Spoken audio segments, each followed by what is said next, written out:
Entonces vamos a esperar un minutito a que se nos unan los compañeros y hasta mientras vamos a abrir el material.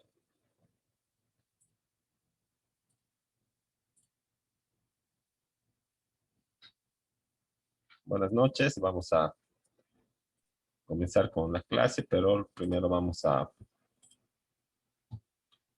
darnos un par de minutitos para admitir a los compañeros y que se sigan conectando para que nos, sea un poco más fluido. Y hasta mientras no se olviden poner, como siempre, su nombre en el chat grupal para efectos de contabilizar la asistencia, ¿no? Hasta mientras que sigamos admitiendo a los compañeros.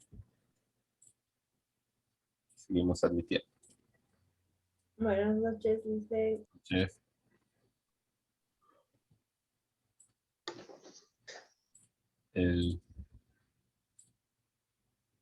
No sé si teníamos, vamos a ver. Tenían que subir a ver, vamos a revisar ahorita.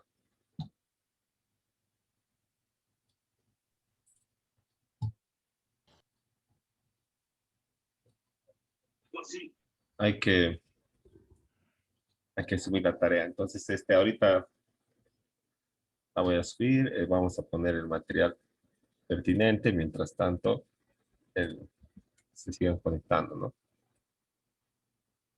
Pues empezaremos de una vez y ya en el receso vamos a hacer eso, ¿no? Para completar la tarea del tema 2 y que la puedan hacer hasta la siguiente clase, ¿no? Entonces, vamos a empezar, ¿no? Con esto de las relaciones de la filosofía jurídica con otras ramas del conocimiento, ¿no? Entonces, como hemos visto, ¿no? La filosofía jurídica eh, trata de cómo es, ¿no? Este fenómeno del derecho y también cómo debería ser, cómo vamos a adquirir estos conocimientos, ¿verdad? Entonces, el fenómeno del derecho no solamente se aprende o se adquiere o se manifiesta a través de normas, como ya habíamos visto, ¿verdad? Sino que es mucho más complejo que solamente el bagaje de leyes que están vigentes en un tiempo y lugar determinados, ¿verdad? Además incluye principios, incluye práctica jurídica, ¿verdad? De lo consuetudinario, este, lo moral, el ideal de justicia, ¿no? Los, eh, la optimización de los derechos, y todo esto tiene que ver con el comportamiento y la práctica humana de la vida en sociedad, ¿no? Entonces, todo todas las la vida en sociedad, ¿verdad? Y las prácticas con consecuencias jurídicas, ¿no? eh, rebasan los límites de la ciencia jurídica y es por eso que eh, la, el derecho general y la filosofía del derecho, la filosofía jurídica, mantienen innegablemente relación con otras ciencias, ¿no? O con otras áreas del, eh, del conocimiento para poder dilucidar, ¿verdad? Lo que es, ¿no? Poder hacerse una concepción de lo que debería ser y adquirir estos conocimientos siempre en el campo de acción de nuestra ciencia, que es el derecho, ¿verdad? Entonces, para dar respuesta a esas tres preguntas fundamentales que ya las habíamos visto en el anterior tema, tenemos que eh, valernos de los conocimientos que nos proporciona el derecho, la filosofía del derecho y también este, la relación de estos con las otras ciencias o con las otras áreas del conocimiento que vamos a ir viendo un poquito, ¿no? Ahora, para estimar la importancia que tiene en la formación práctica jurídica el conocimiento de la filosofía en general y de la filosofía del derecho en particular, se debe aclarar primero qué tipo de ciencia es el derecho, ¿no? Ya hemos señalado que es un tipo de ciencia social, ¿verdad? Que se dedica a la práctica de la vida en sociedad o al comportamiento humano. Lo intenta regular para hacer que eh, pacífica la convivencia en sociedad, ¿verdad? Por eso de acuerdo a las teorías del contrato social que seguramente están llevando y van a llevar teorías del Estado, ¿no? Todos hemos renunciado a nuestros derechos, que primero a una parte de nuestros derechos individuales, para entregárselos al Estado para que nos regule, para que nos administre, ¿verdad? Entonces, al, al despojarnos de una parte de nuestras facultades para entregársela al Estado, estamos esperando que el Estado realice o satisfaga algunas necesidades públicas de índole básico, ¿verdad? Como la salud, la seguridad social, la justicia, ¿no? Entonces, el, el derecho, ¿no? Es una parte de estas ciencias sociales y también algunas veces lo clasifican dentro de las ciencias humanistas, ¿no? O humanísticas, ¿verdad? Porque tiene que ver con el comportamiento, al igual que la psicología, que la sociología, y cómo este comportamiento da lugar a la creación de normas, ¿no? Del derecho positivo. Entonces es importante identificar además la relación o conexión que existe entre la filosofía jurídica y vamos a seguir admitiendo y las otras áreas del conocimiento a efecto de comprender mejor la filosofía jurídica, o esta última, ¿no? El, el, como la filosofía jurídica trata de algo tan cambiante, tan complejo como es intentar de regular las relaciones humanas de la convivencia en sociedad, ¿verdad? Entonces tiene que echar mano de los conocimientos que le prestan otras ciencias, ¿no? Para poder regular de mejor manera, para poder aspirar a ese ideal de justicia con cada norma que se emita o que éstas tengan una inspiración eh, que armonice con los ideales de justicia y con los principios y, y los valores socialmente aceptados en un tiempo y un lugar determinados nada más, ¿verdad? Porque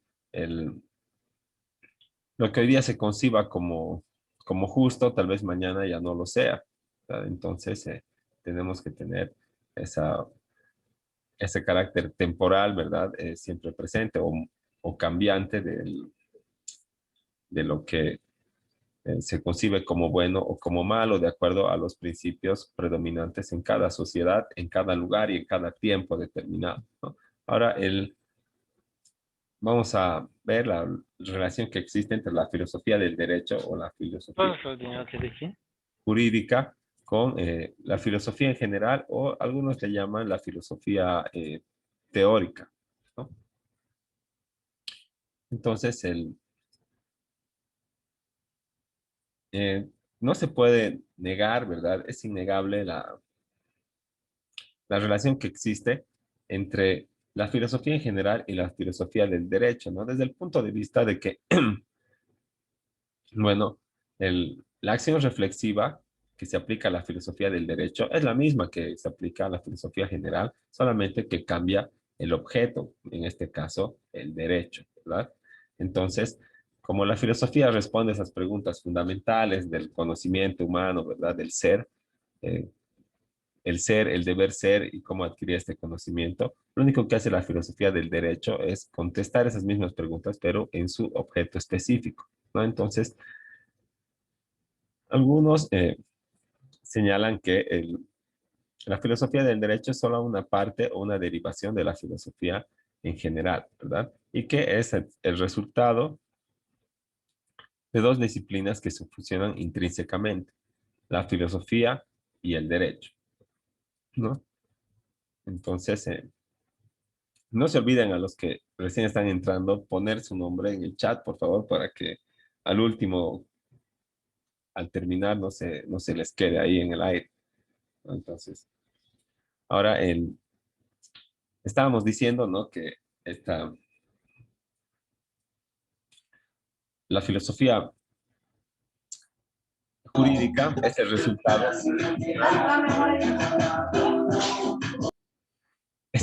la filosofía jurídica es el resultado de fusionar, ¿verdad? La filosofía con el derecho para poder regular de una mejor manera, aspirando eh, a los ideales de justicia, libertad y otros, ¿no? Que conlleva el derecho, ¿no? Para que la vida en sociedad sea más armoniosa, ¿no?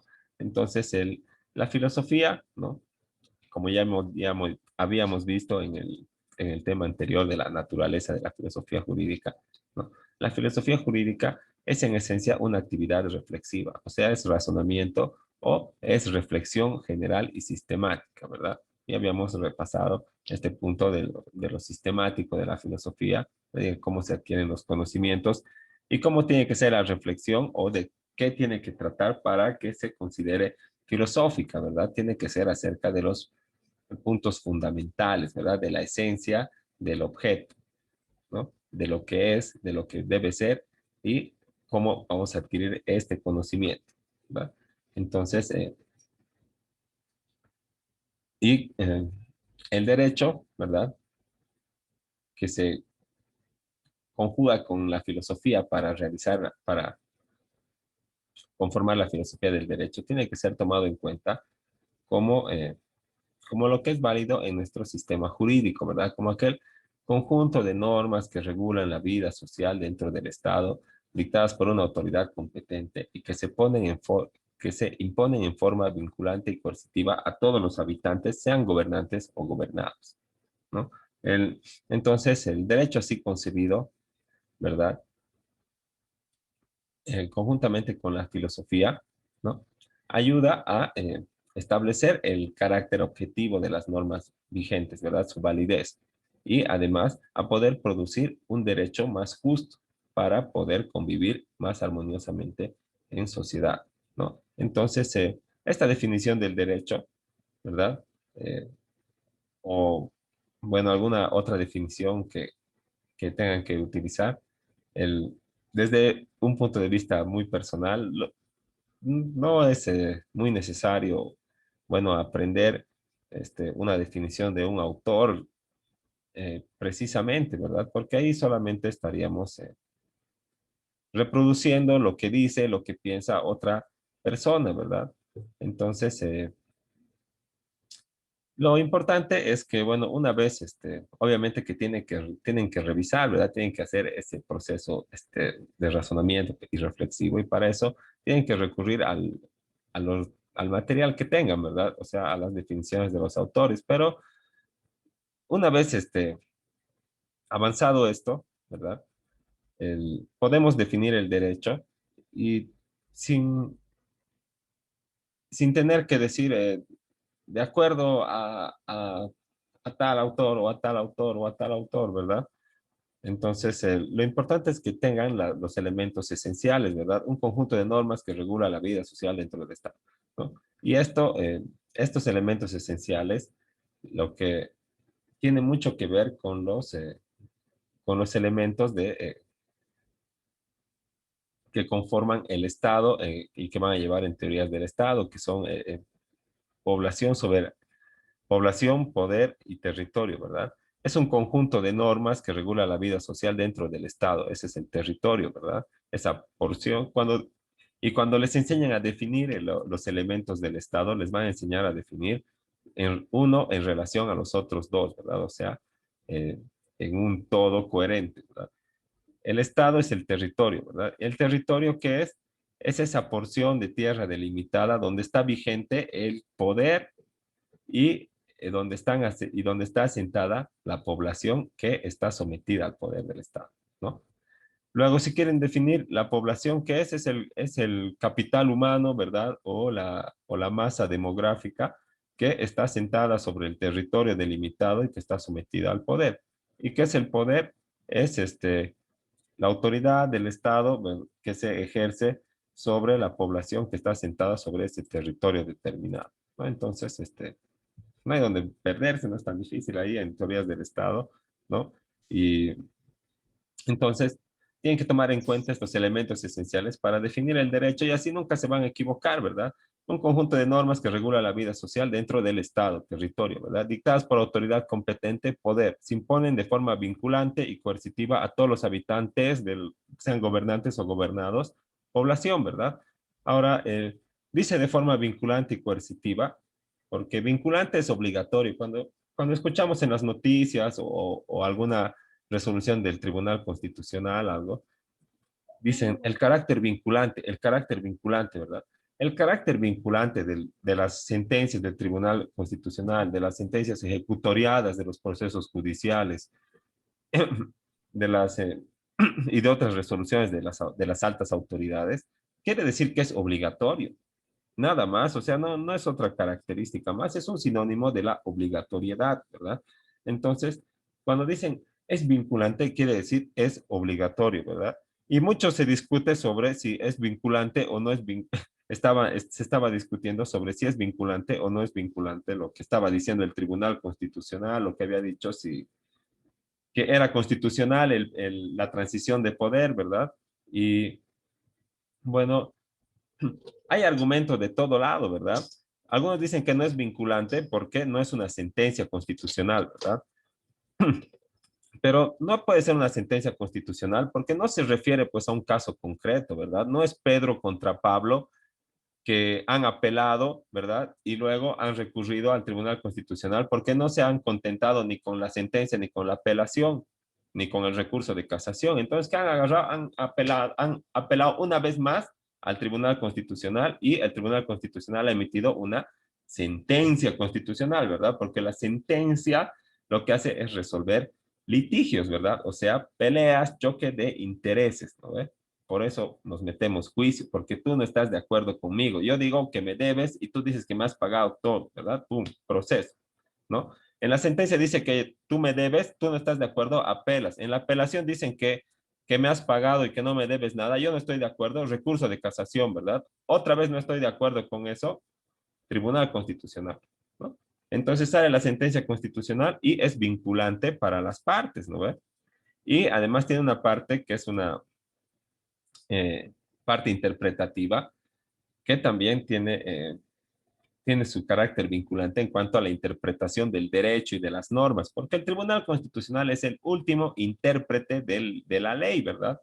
Cuando no sabemos si la ley tiene que ser aplicada o no, o es constitucional o inconstitucional, ¿qué hacemos? Al Tribunal Constitucional, ¿no?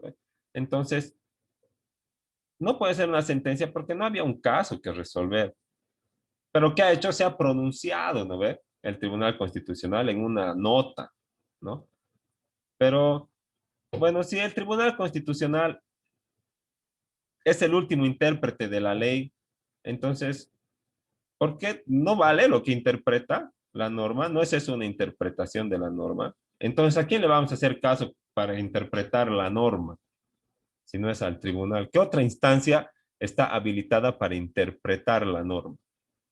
¿No? Entonces, bueno, hay mucho y de todo lado hay tela para cortar, ¿no? Entonces, esta, digamos, reflexión y los razonamientos que se hacen, ¿verdad? Van van relacionados, ¿verdad? Entre el derecho y la filosofía. Entonces, ahí se recurre a la filosofía del derecho para poder intentar dar respuestas, porque solo podemos intentar dar respuestas, ¿verdad? Unos de un lado y otros de otro lado, ¿no? Entonces, cuando queremos intentar dar respuesta a estas cuestiones que no tienen respuesta en el conjunto de normas que está vigente, tenemos que hacer mano o echar mano del derecho y de la filosofía, pues, ¿no?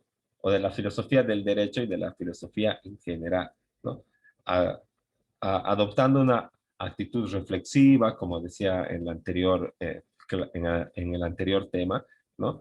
Con reflexividad y además acá dice sumada a la abstracción, ¿no? Que es lo que en principio ha posibilitado generar el desarrollo del pensamiento, creando concepciones que aún hoy en día se mantienen vigentes, ¿no? Entonces, para, para, este, para producir conocimiento filosófico, ¿verdad? Que es algo, es de lo más difícil que existe, ¿no? Entonces, los primeros filósofos, ¿verdad?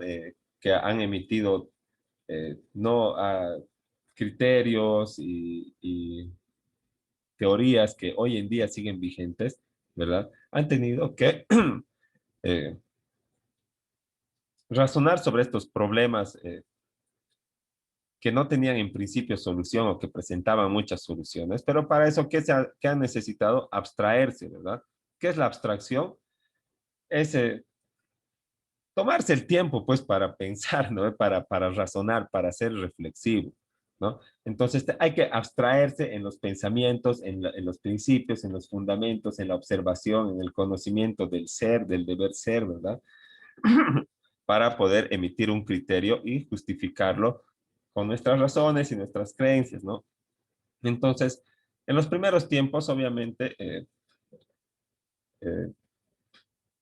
nadie tenía pues mucho tiempo para la abstracción, ¿no? Porque los esclavos no,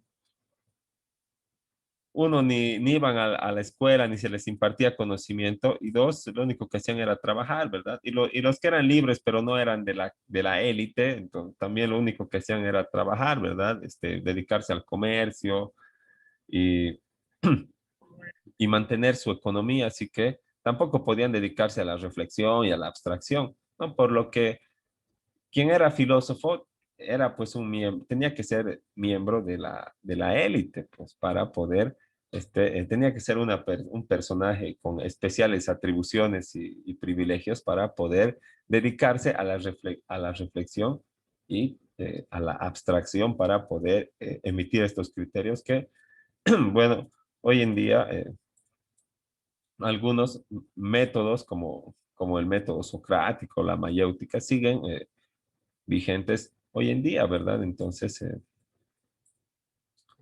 el,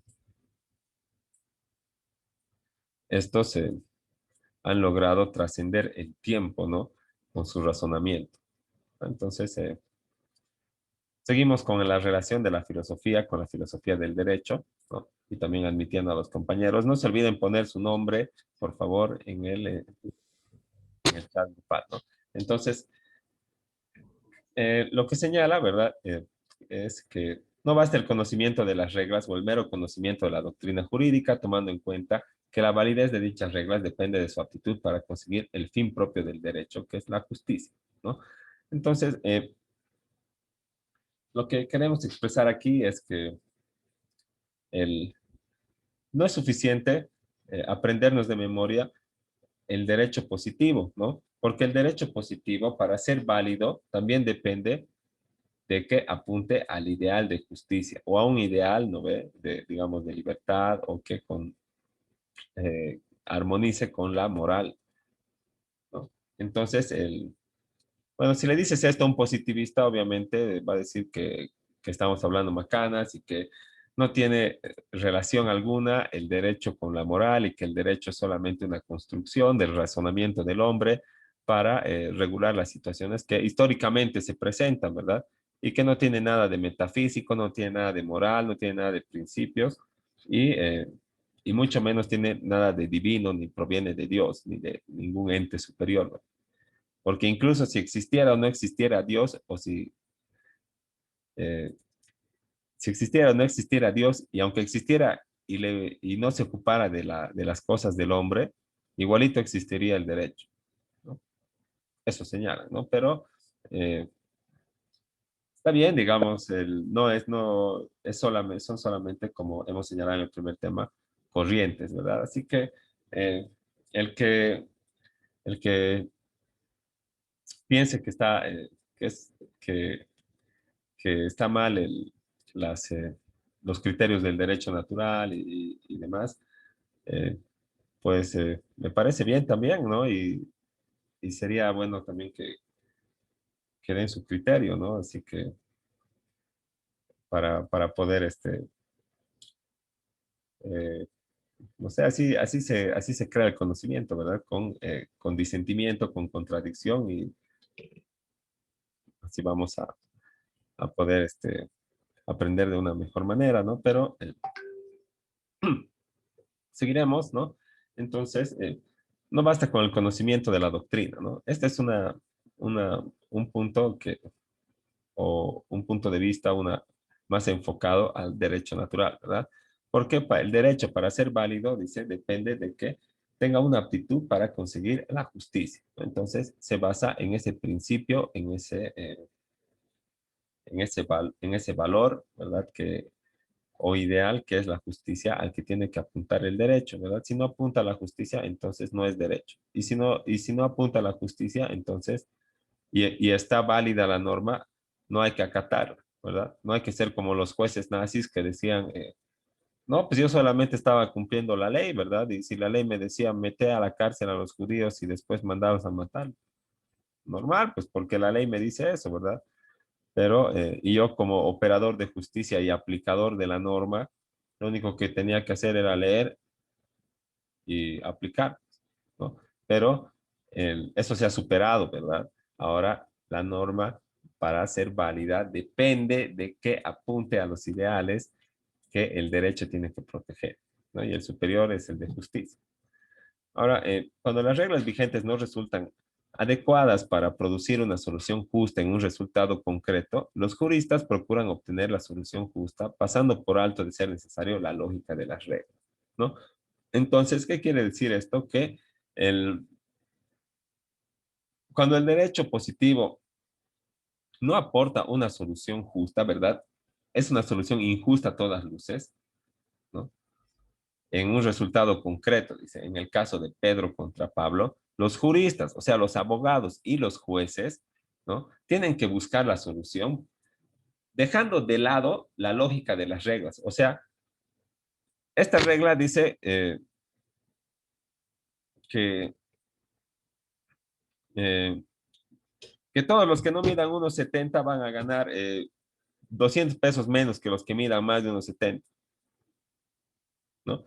Entonces, ¿qué van a hacer los juristas? No van a aplicar esta regla, ¿verdad? Van a pasar por alto esa lógica, ¿verdad? No van a decirle al que demande, ¿verdad? Su sueldo interno, va a decir, ah, no, es que tú mides 1,60, ¿verdad? Y aquí en la 485 dice que si mides 1,60 vas a ganar menos aunque hagas el mismo trabajo, ¿verdad? Hay otros valores más superiores, ¿no? Entonces, te va a pasar por alto, no va a aplicar la regla, no va a aplicar el derecho positivo y va a resolver de acuerdo al ideal de justicia, ¿verdad? Entonces, aquí hemos puesto un ejemplo, ¿verdad? Que hace referencia a la época romana, ¿no? Y es del comprador que compra un hombre libre creyendo que es esclavo, ¿no? Entonces, de acuerdo al derecho romano, como seguramente también están llevando, el, se compraban y se vendían personas como objetos, ¿verdad? Como objetos de trabajo. Pero si uno era libre, entonces nadie tenía derecho a comprarlo, pues, ¿no? Y no podía ser vendido. Entonces, de acuerdo al derecho romano, esa venta del hombre que ha comprado un hombre libre no ha tenido validez porque ese hombre libre no podía ser ofrecido en venta y por lo tanto el comprador tenía dos opciones de solución, ¿verdad? Una opción lógica y una opción justa, ¿no? La opción lógica, que le devuelvan su plata, pues, ¿no ve? Y como es libre, que lo deje libre al que es libre y que le devuelvan su dinero y listo, ¿no? Pero eso no es justo, ¿verdad? Porque el comprador del esclavo ha ido, ha gastado su dinero en ir, en volver, en comprar, en llevarle de vuelta hasta que él se dé cuenta que es libre, ¿verdad? Y bueno, hasta que tenga pruebas de que es libre, de su condición, ¿verdad? Y además, él ha ido con una confianza legítima, ¿verdad? Que ha depositado en el que era el propietario del esclavo en ese entonces y que con el ánimo de estafarle, ¿verdad? Le ha vendido a una persona que no era esclavo, ¿no? Entonces, lo justo, ¿verdad? Sería que a él le devuelvan su plata más los daños y perjuicios ocasionados por la pérdida del esclavo. Entonces, eh, a veces para dar una solución integral, ¿verdad? Una solución acorde a los valores, a los principios, a los derechos vigentes, ¿no? Eh, tenemos que saltarnos la lógica y aplicar la justicia. Como en ese caso que les había explicado del anticrético, ¿verdad? Que existe una norma que claramente señala que el que primero hipoteque va a ser el que tiene derecho de cobrar, ¿no? Y la otra norma que de manera genérica nomás dice, el anticrecista tiene derecho preferente, ¿no? Sobre la cosa dada en anticrédito. Y que no dice, a excepción de los otros acreedores hipotecarios eh, que hayan registrado su acreencia con anterioridad ni nada al respecto, ¿verdad? No hace mención a una excepción. Tampoco hace mención a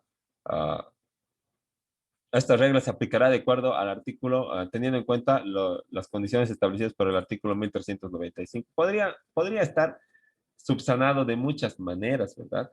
Pero, ¿qué pasa?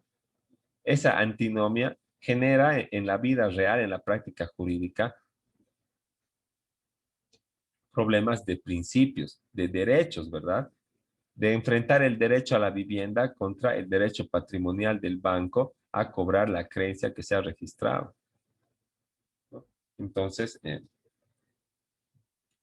para eso, ¿no? El derecho y la filosofía del derecho tienen que valerse de, también de la filosofía de la reflexión, del estudio, de los principios que corresponden, ¿verdad? Al objeto de estudio o la esencia. ¿Y qué es la esencia? Es algo que nunca cambia, es una constante, es una norma, ¿verdad? Es una norma que se revela del objeto de estudio, ¿no? Eh, ya se nos va a terminar el tiempo ahorita, entonces quedaremos ahí y después del receso continuamos con esto y además le voy a subir también la tarea a la plataforma y acordamos o les explico cómo hacer también a la vuelta del receso, qué es lo que tienen que hacer para que no queden dudas y el plazo y todo lo demás.